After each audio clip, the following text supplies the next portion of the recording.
Hey guys, it's Joseph here once again.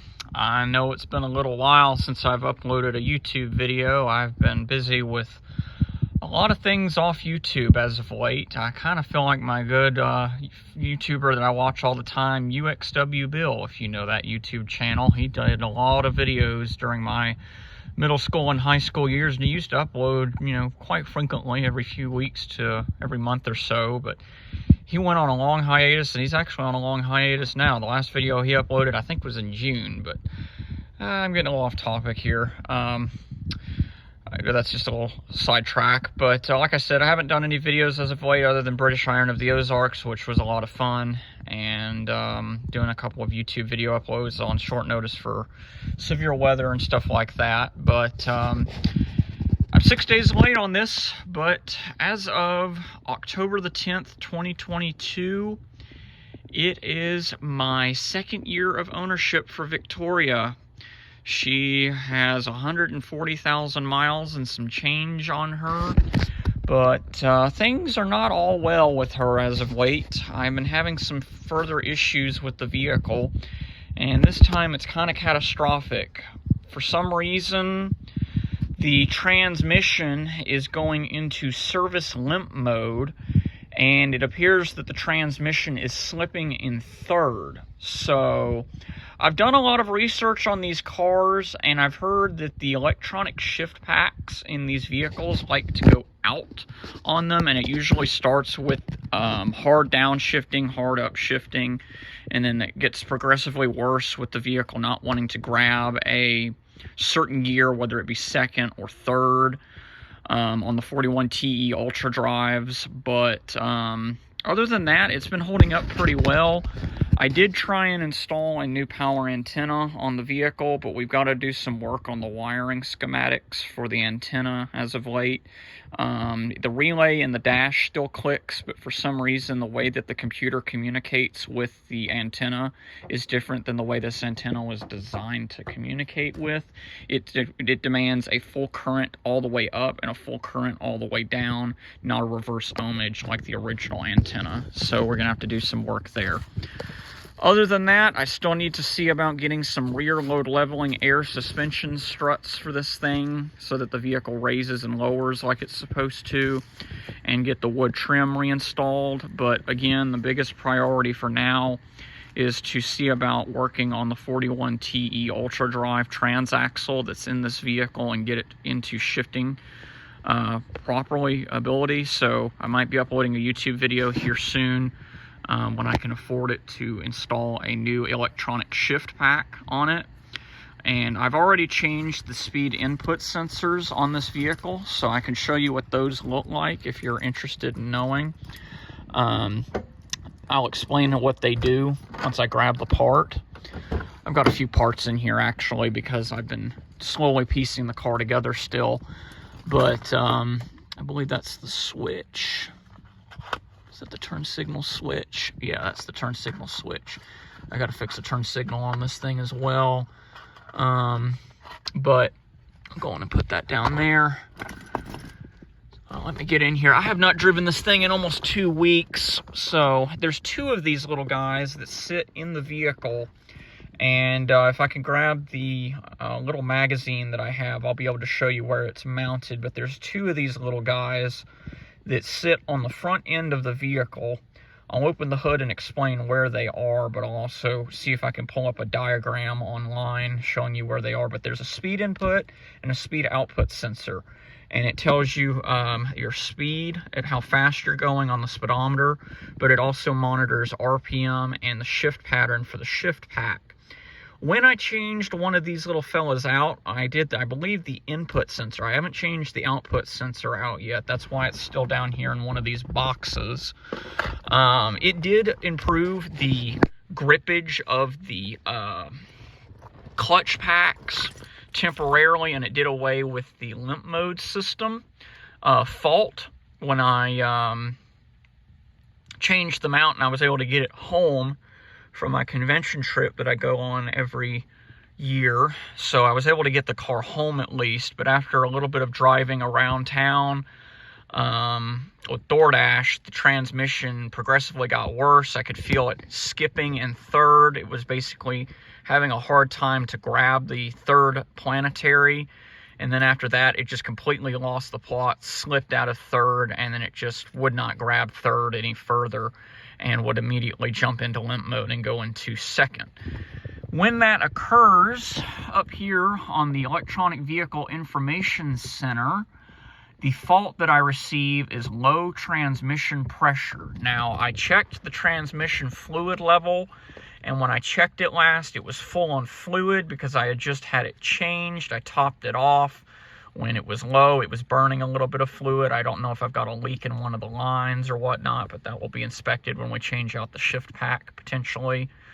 If there's any, torn lines, we'll see if we can run a new line on the transmission if we actually have to tear it down and redo the clutch pack or anything like that. But the first thing, and first and foremost, is I'm going to do my best and see about changing out that shift pack. So, enough digression and repetitiveness of what I'm trying to say. Let me go on and see if I can pop the hood here, and I'll show you where all of the guts are in the transmission for any of you who are interested in knowing what we're going to have to do to get that out. And if you need to change the input and output sensors, I can also tell you where that's at as well. And again, I'll try and upload a diagram of where everything is as well, either post-tense at the end of the video or otherwise. But it's the 3.3 liter 3301 hemispherical V6 multi-port fuel injection MPI. And so how you do this to get the to the speed sensors and to the clutch pack, you got to take the battery out. There is a battery tray you got to take out, and then there is this little box right here. This little box is your speed input switch. It's vacuum controlled, and you just take it and you lift it and move it out of the way. And then underneath this, there's going to be a box that is about half the size of the fuse box here, and it's got a rubber dome that goes over it, and that rubber dome holds the electronic shift pack. It's got 3 bolts that come out, and it's got an electronic harness that comes off, and you just pull it straight out. And there's like a liner gasket in there and stuff like that, which, we'll go into detail when we pull it out. And then both speed input sensors are right next door to each other. There's a couple of other small sensors that are in there as well for low fluid pressure and temperature, high temperature control. But the main thing is they've got 2 little clips that come out, and there's 2 bolts that are about, I think it's an 1.25 inches in size. They're pretty good size bolts, and they just twist out and you can pull them out. Now, on some of them, mine thankfully, at least on the input side, didn't have this issue, but since they're magnetic, when you pull it out, you may find magnetic residue on the end of the magnet on the input or output sensor, and that's normal. You'll find wear from the other half of the magnetic strip. So, but yeah, it's been almost 2 years of long usage that I've had on this car, daily driving it. I guess I put my keys in the passenger seat, so let's go back around here. Yeah, they're right there. So I'll get in here on this side and I'll turn the lights on. But yeah, it's been about 2 long years of use with this car. I put a new audio system in it, done a lot of work to it. It still needs some work. I need to put some new wheel hubs on the back of the wheels, or on the back wheels, because they're starting to go bad. Need to do a front one as well on the driver's side. I just replaced the passenger one, so they all were pretty worn down. So I'm going ahead and replace those as well. And beyond that, I'm not certain right now. I really am not, but I'm thinking that it's getting closer and closer for time for me. Part 2. So as I was saying about possibly selling this vehicle, I really don't want to get rid of this car, but it's getting to the point where, with how many miles it's got 140,173 miles. And with the transmission doing what it's doing, once I rebuild it, yes, I could drive it for another 100,000 miles, but it's all the other miscellaneous materials on the car that could also go out on it that I'm concerned about, especially the fuel rail on the engine. Those are a part that's hard to come by these days.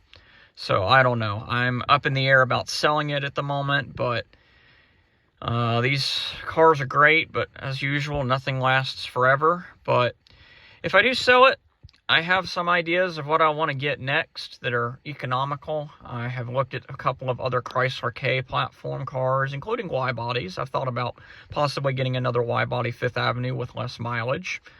Try and get the Mark Cross package with the digital dash and Evic Center with the Corinthian leather interior. I don't know, might go for cloth. Just depends on my mood and the price of the vehicle and what's available at the time. But I've always had my heart set on either an M-body or a Chrysler E platform New Yorker turbo with the 2.2-liter four-cylinder, little turbo cars that has the electronic voice alert system, and there's been a few of those popping up on Auto Trader over the last year and a half to 2 years, as well as Facebook Marketplace and other things like that. So I don't know. We'll just have to wait and see what happens within the next year. So I kind of wanted to just do a quick update on Victoria and let you guys know what's going on. She's been parked for a couple of weeks. I just drove her, actually, because we went to the store, and her transmission isn't doing any better. So it's going to have some repairs done. But given that my buddy Mr. Michael is willing to help us change out the shift pack in a few weeks' time when I can afford the part, I will be sure to bring you guys along with me on the journey, and we'll show you how to change out an electronic shift pack on a 41 TE Ultra Drive.